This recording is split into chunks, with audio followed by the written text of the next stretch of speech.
Është miratuar me 26 vota pro dhe 7 kundër projektvendimin për miratimin e buxhetit faktik të vitit 2025.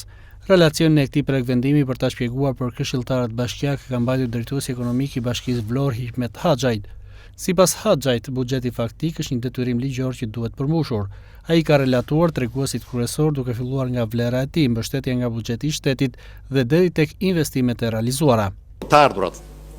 Grandet pa kushtuara 363 milion e 232 mijë. Të ardhurat pa përdorura, të trashëguara nga viti 2025, 1 miliard 767 milion e 675 mijë. Grandet specifike 208 milion e 157 mijë. Pra totali të ardhurat që do rishpërndahen janë 2 miliard 339 milion 064 mijë. Shpenzime nga granti i pa kushtuar është shpërndar për paga në shumën 99 milion 480 mijë, për sigurimet shoqërore 13 milion 012 mijë, për shpenzime operative 74 milion 365 mijë dhe për investime 176 milion e 375 mijë. Pra totali i grantit të pa kushtuar 363 milion 232 mijë. Shpenzimet nga të ardhurat do të përdoren për pagat në shumën 67 milion 082 mijë, për sigurimet shoqërore 13 milion 379 mijë, për shpenzime operative 39 milion 953 mijë, për strukturat 603 transfert dhe subvencion 28 milion 487 mijë, transfert e pa kushtuar 13 milion 986 mijë dhe totali i të ardhurat që do të përdoren është 1 miliard 584 milion e 788 mijë. Ndërsa pretendimet e opozitës janë nxjerrë në pa nga këshilltari Gjergjinika, i cili thotë se për të kuptuar buxhetin faktik, të mjafton të shohësh raportin e monitorimit të vitit 2025, ku pjesa më e madhe e këtij buxheti ka mbetur pa u realizuar dhe investimet kanë mbetur vetëm në letër. Janë përfunduar, thua. Nuk ka lidhje kur thua janë përfunduar investimet. Por kë investimi është marrë ndërtim, ka do të çetsa, është i freskët. Për kë po të investimet përfunduara? Por janë në proces, prandaj kërkoj financimin e tyre, se nuk janë financuar. Janë në proces. Jo, po janë të buxhetuara, po këtë po them. Një pjesë e cila ka pasur tepër diskutim në rendin e ditës është edhe për miratimin e numrit të punonjësve dhe nivelit të pagave të bashkisë, institucioneve në varësi dhe funksioneve të deleguara 2026. Punonjësit kanë përfituar një rritje page prej 2.5% me përjashtim të punonjësve mbështetës dhe atyre të emergjencave civile, të cilët kanë pësuar një tjetër kuotë rritje. Bëhet një ndryshim në numrin e punonjësve. Paksohet ndërmarrja e pastrimit me 3 punonjës dhe shtohet teatri Petromarko me 3 punonjës, aktor dhe instrumentist.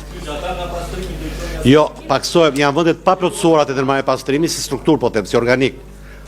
Paksohet me 3 punonjës ndërmarrja e pastrimit dhe shtohet me 3 punonjës teatri Petromarko. Këta punonjës do jenë aktor dhe instrumentist. Fondi paga do të përballohet nga fondet e miratura në buxhetin e vitit 2026. Nuk kemi ndryshim në fonde. E rëndësishme është këtë projektim ndryshimi i pagave për pushtetin vendor, i cili me vendim qeverie,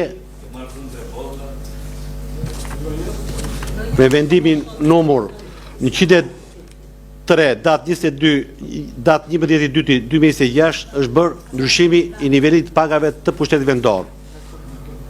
Dhe ne kemi reflektuar gjithë ndryshimin e vendimit të qeverisë.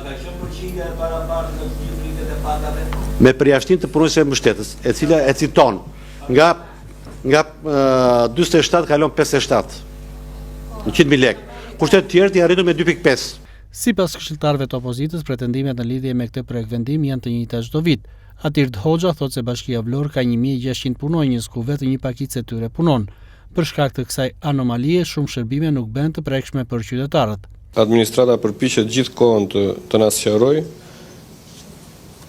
por problemi qëndron i njëjtë. Sa i përket punonjësve të cilët realisht punojnë në Bashkinë Vlorë, dhe unë këtu kam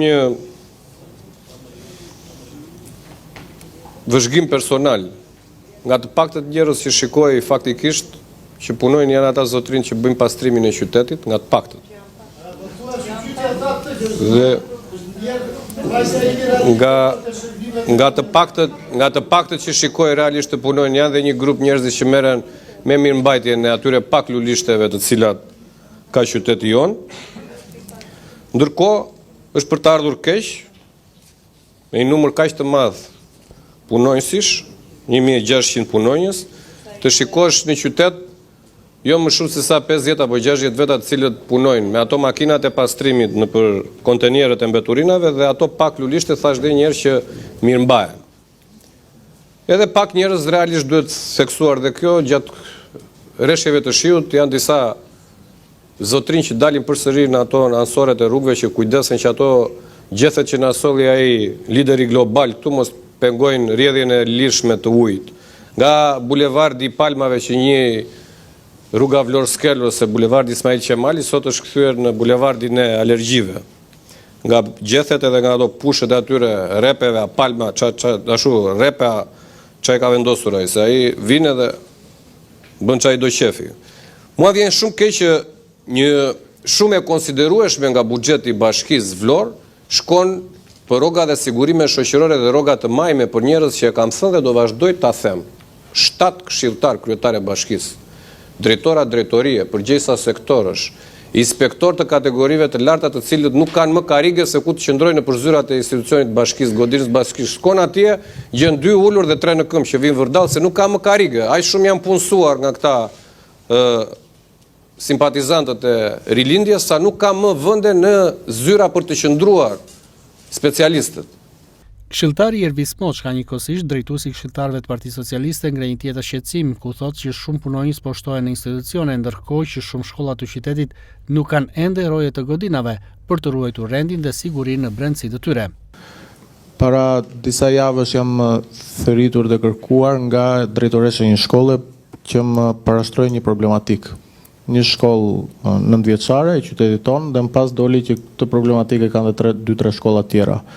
Dhe kërkesa e saj ishte nëse mund të kishte të pranishëm një roje, prezencën e një roje, pasi një fenomen social që po ndodh, që normalisht e kishim dëgjuar, por nuk e kisha dëgjuar aq të detajuar, ku grupe adoleshentësh apo dhe adoleshentesh në rastin konkret siç ma ngriti shqetësimin drejtoresha, bëhen bashkë dhe presin fëmijë më të vegjël kur dalin nga shkolla duke i gacmuar, duke i bulizuar, duke i qelluar, duke përdorur dhe dhunë.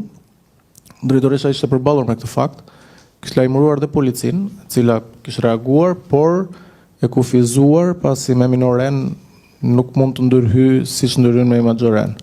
Dhe ky rast, nësa kuptova, ishte një rast i përsëritur me sa po më shpjegonte dhe kërkesa ishte që një roje, një prezencë fizike mashkullore ndoshta do i kufizonte pak, ose dhe ajo kur përballej me një fenomen të tillë nuk do të ishte vetëm, pasi i kishte rritur dhe në zyrë dhe tha arroganca vazhdonte edhe para meje, e këtyre grupeve të ndryshme që kanë krijuar tashmë në Vlorë. Dhe ky është një problem shumë i madh social dhe kur shtohen pyetja që do i bëj drejtoreshës, se nuk e di pse unë kam ngritur shqetësimin, e ngrita edhe te kryetare e bashkisë dhe te nënkretarja.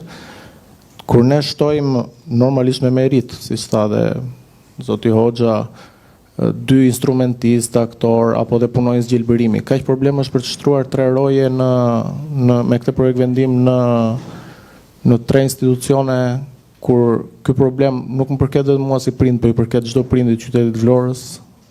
Ky projekt vendim është miratuar me 26 vota pro dhe 7 vota kundër të ardhura nga këshilltarët e opozitës.